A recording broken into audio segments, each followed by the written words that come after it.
Selamat pagi semuanya. Hari ini pada mata kuliah penulisan karya ilmiah, ya, penulisan ilmiah, maaf. Eh, saya akan menjelaskan tentang prosedur penelitian, di mana ini akan menjadi bagian dari kerangka bab 3, ya.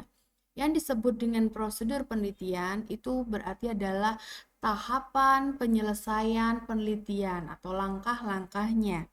Nah, prosedur penelitian ini tentunya berupa sebuah kegiatan. Jadi kegiatannya apa saja seperti itu. Saya contohkan misalnya kita akan meneliti atau mengembangkan sebuah dalam penelitian kita itu adalah mengembangkan sebuah aplikasi. Tentunya di situ adalah prosedur pembuatan aplikasi tersebut. Dari kalau misalkan merujuk pada teori model proses pengembangan perangkat lunak, misalkan software development life cycle, tentunya ada tahapan yang pertama misalkan requirement engineering atau requirement needs-nya atau kebutuhan, analisis kebutuhan sistemnya. Yang kedua itu adalah proses dari pemodelannya. Bagaimana Anda memodelkan dari kebutuhan-kebutuhan yang telah ditetapkan sebelumnya, yaitu kebutuhan fungsional dan non-fungsionalnya. Lalu yang ketiga itu adalah proses development, menerjemahkan uh, pemodelan yang telah dibuat ke dalam sebuah kode-kode coding sehingga aplikasi itu dapat diimplementasikan. Nah, tahapan selanjutnya adalah proses implementasi, di mana mulai diuji cobakan. Nah, di situ ketika diuji cobakan dibutuhkan sebuah instrumen untuk mengujinya. Ada white box testing dan black box testing, misalkan. Lalu setelah itu baru dioperasionalkan dan dilakukan maintenance. Nah, ini disebut dengan prosedur, ya, prosedur atau langkah-langkah misalkan seperti itu. Nah, yang pasti dalam sebuah prosedur penelitian itu harus satu ada instrumennya, ya, ada proses pembuatan instrumennya atau perencanaan pengumpulan datanya, lalu proses pengumpulan datanya. Nah, proses pengumpulan datanya ada teknik-tekniknya juga. Nah, itu juga dijelaskan. Lalu setelah itu proses analisisnya. Nah, analisisnya ngapain di situ? Nah, itu dijelaskan. Misalkan saya contohkan saja, Anda ingin membuat sebuah, ini judulnya adalah misalkan perancangan aplikasi uh, working record misalkan. Nah, di sini prosedurnya adalah sebagai berikut. Satu, misalkan prosedurnya terdiri dari proses perencanaan, ya, perencanaan dari pembuatan aplikasi itu. Perencanaannya misalkan yang pertama kita buat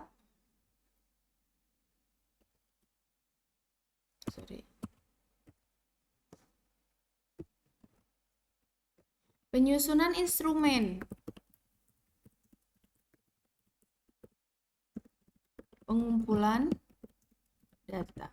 Nah, di sini dilakukan proses penyusunan instrumen pengumpulan data. Dua, misalkan penetapan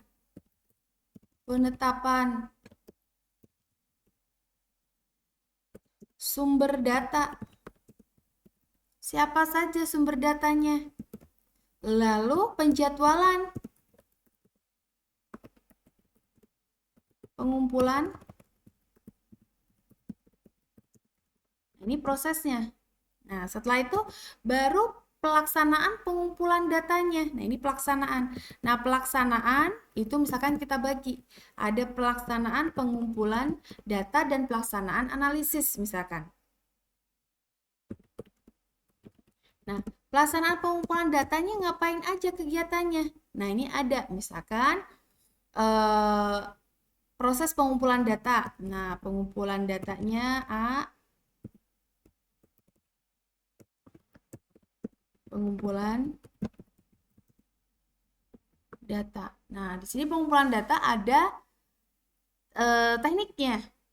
Ya, ada observasi. Di sini nanti Anda bisa menjelaskan apakah observasi, ya berarti Anda melakukan pengamatan. Nah, tentunya kalau di sini ada observasi, di sini ada instrumen observasi. Yang selanjutnya adalah wawancara. Nah, kalau ada wawancara, berarti di sini juga instrumennya wawancara. Kalau pakai kuesioner, ya Anda menyusun instrumen kuesioner di sini. Lalu misalkan FGD, Focus Group Discussion, ya. Ya kalau observasi itu pengamatan, wawancara pengambilan data, kalau kuesioner berarti bentuknya survei. Kalau FGD itu kita kumpulkan orang-orang, lalu kita tanya. Di mana FGD lebih mudah dibanding wawancara? Kenapa FGD itu lebih mudah? Karena wawancara itu kadang gini. Kita wawancara si A, ya. Kita pertanyaannya sama tuh. Pandangan si A berbeda. Nanti saya dengan wawancara dengan B, pandangannya berbeda juga. Maka ini akan terjadi perbedaan. Misalkan si A bilang kalau walking record itu dikerjakan sebulan sekali. Lah si B bilang bahwa saya mengerjakan walking record itu seminggu sekali. Ada perbedaan statement yang dimana sebenarnya mereka bekerja di tempat yang sama. Nah ini perbedaan ini dapat dihilangkan dengan melakukan FGD. Kita kumpulkan semua, kita pastikan. Nah, kita sesuaikan tuh, oh ternyata rule-nya itu walking record itu dikumpulkan setiap minggu gitu. Itu kepastiannya. Jadi itu yang membuat FGD lebih bagus dibandingkan teknik pengumpulan data yang lain seperti itu. Kemudian yang selanjutnya adalah pelaksanaan analisis data. Nah, pelaksanaan analisis data ini karena kita sudah mengumpulkan data, sedangkan tujuan dari pengumpulan data kita itu adalah menetapkan kebutuhan fungsional dan non fungsional, maka di sini dalam pelaksanaannya kita buat nih analisis kebutuhan sistem, analisis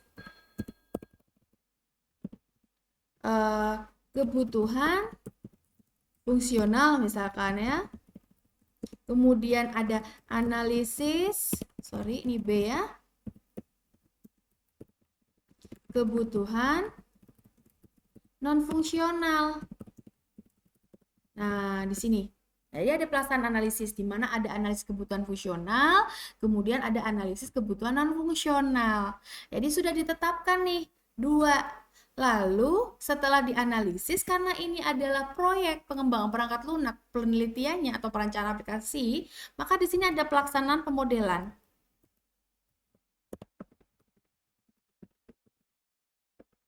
Pemodelan aplikasi.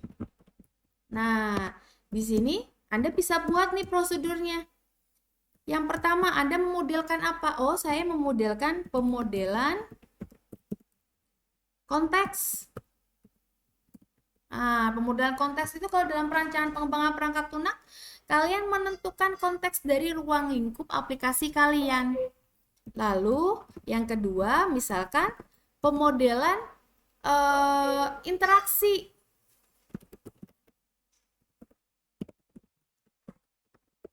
Di mana di sini Anda membuat pemodelan activity diagramnya misalkan atau pemodelan use case-nya ya.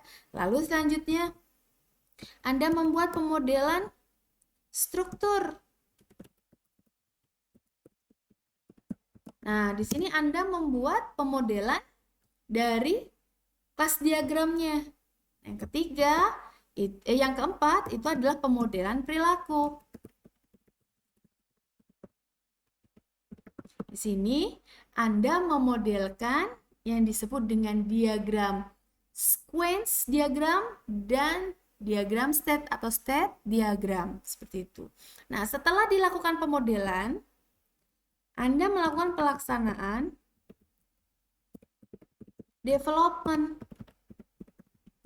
Nah, di sini proses melakukan codingnya seperti itu. Lalu pelaksanaan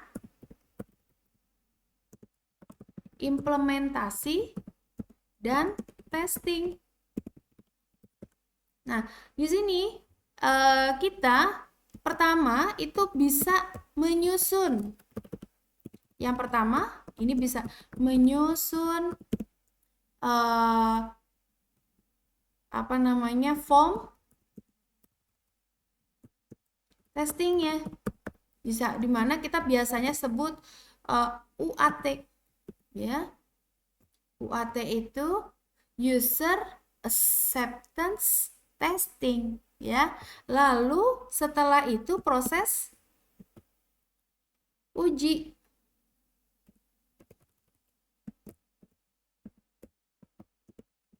Proses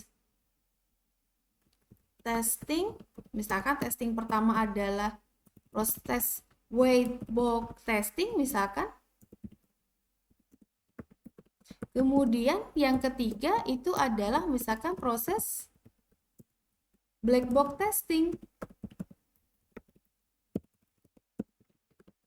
Nah, di sini setelah dibuat di coding, lalu dilakukan uji. Baru setelah itu proses operasionalnya. Atau instalasi, ya, instalasi bukan instalasi karena kan proses sudah instalasi. Sebentar, di sini berarti menyusun form, ini C ya, maaf, ganti saya juga lewat. Nah, ini di B ini adalah instalasi aplikasi.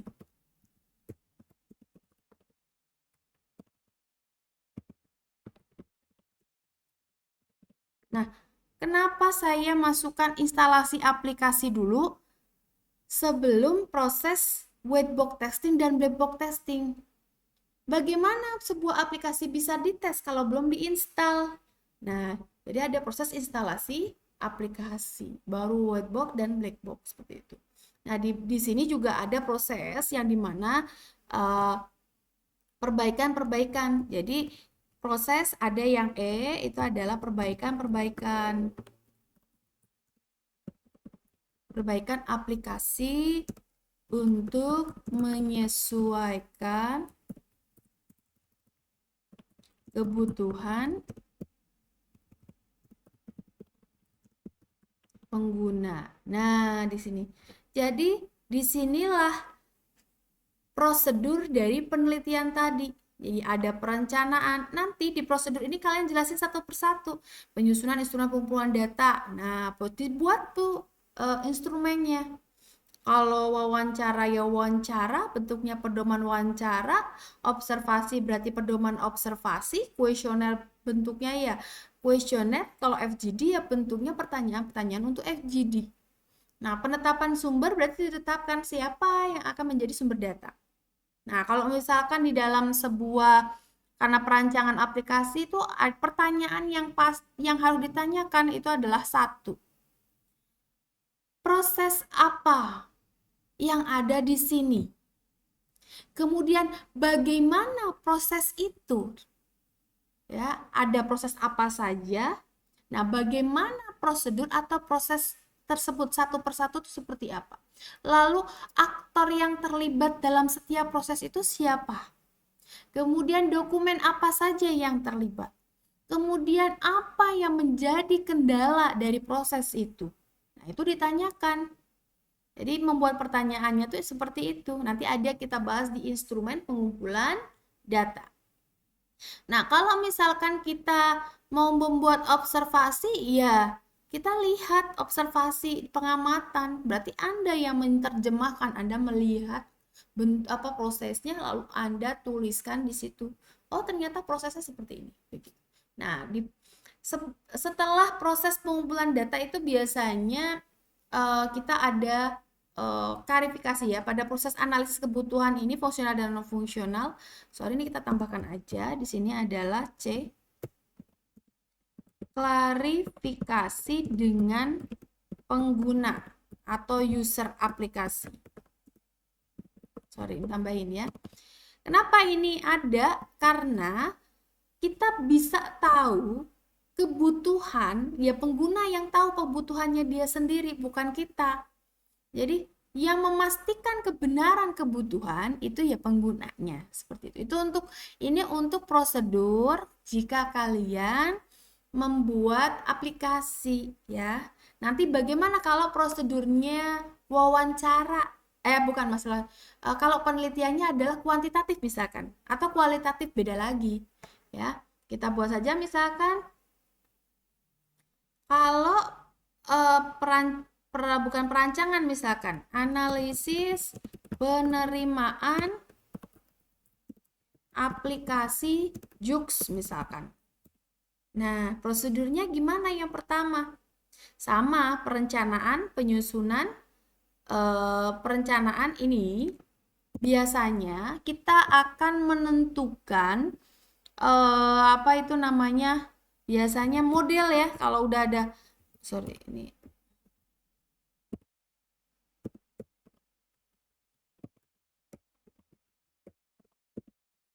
ini menyusun model penelitian. Modelnya seperti apa?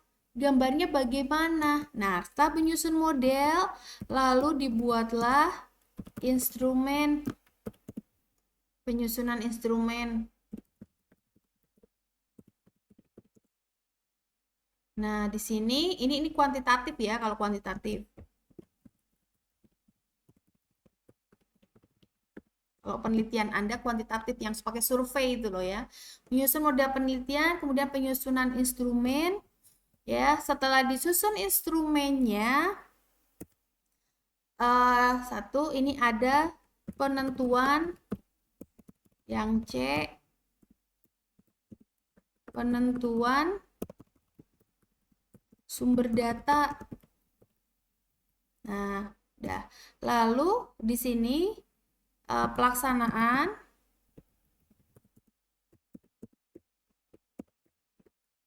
ini proses A,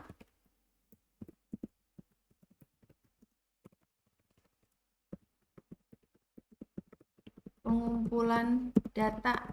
Nah, ini kan ibarat kata saya mengumpulkannya itu secara online ya. Proses pengumpulan data, maaf, saya ketik. Lalu pelaksanaan saya tambahkan langsung aja di sini. B, analisis data. Nah, analisis data di sini Anda bisa menggunakan statistik ya, statistik yang dimana Anda bisa menggunakan Smart PLS, SPSS dan sebagainya. Dimana nanti apa namanya? Sorry, ditambahin dulu. Ini C aja, C. Nah, proses pengumpulan data. Kemudian di sini sorry, ini ada D, disebut uji instrumen. Nah, uji instrumen. Nah, di B ini uji validitas dan reliabilitas. Nah, di sini nanti tinggal analisis datanya. Bagaimana signifikannya, seperti apa? Nah, seperti itu. Nanti baru selanjutnya adalah interpretasi data.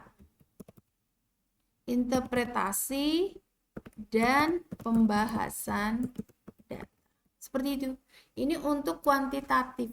Jadi kalau misalkan ini Anda melakukan penelitian kuantitatif. Nah, selanjutnya misalkan Anda melakukan penelitian kualitatif. Sorry, ini dia.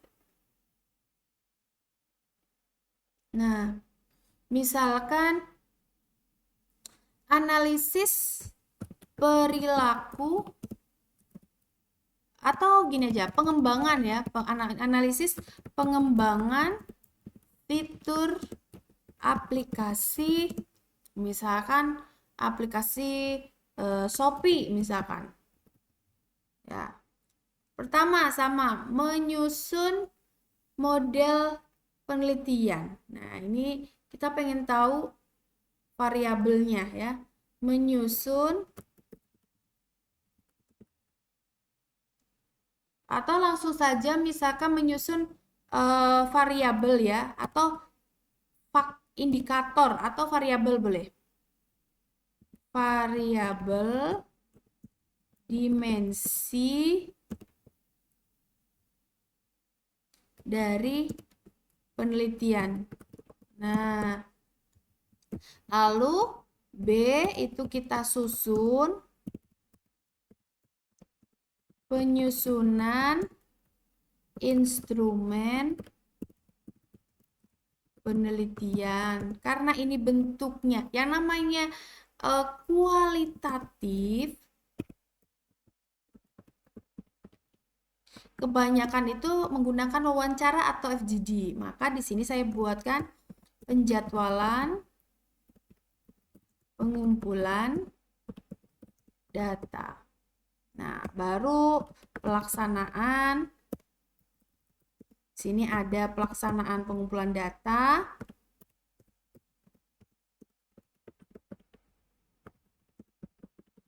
Nah, pelaksanaan pengumpulan data ini tadi sama, Anda mau wawancara, observasi, atau FGD di sini. Pengumpulan data. Nah, lalu di sini dilakukan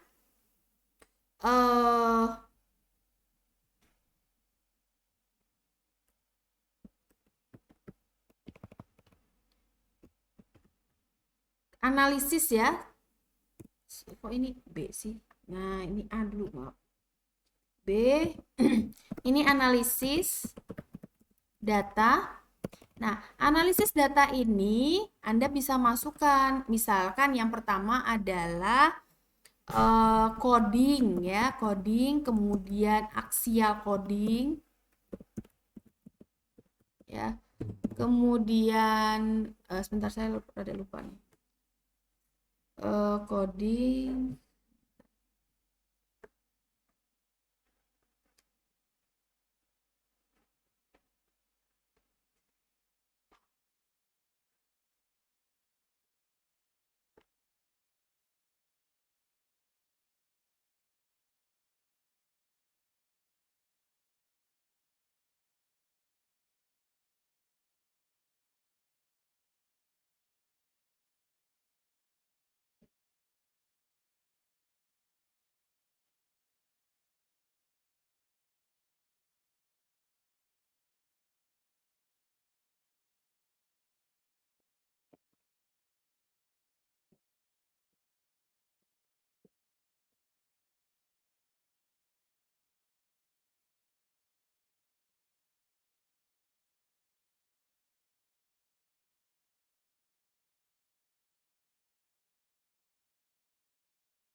Nah, maaf nih ya. Jadi Saya lupa. Jadi ada open coding, axial coding ya, open coding, axial coding dan selective coding. Nah, ini analisis datanya.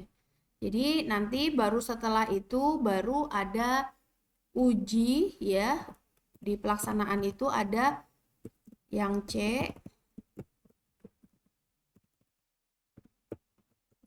uji validitas dan reliabilitas seperti itu. Nah, ini yang selanjutnya adalah interpretasi data dan pembahasan. Ini adalah prosedur atau tahapan dalam penelitian ya. Yang pertama tadi kita bahas tentang prosedur jika Anda merancang sebuah aplikasi, tahapannya seperti apa yang tadi sudah saya jelaskan.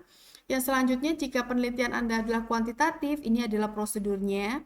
Ingat ya, yang satu-satu ini nanti dijelaskan satu persatu. Anda deskripsinya ngapain seperti itu. Kemudian yang kualitatif ini juga dijelaskan satu persatu. Jadi pilih salah satu ya, bukan dipakai semua.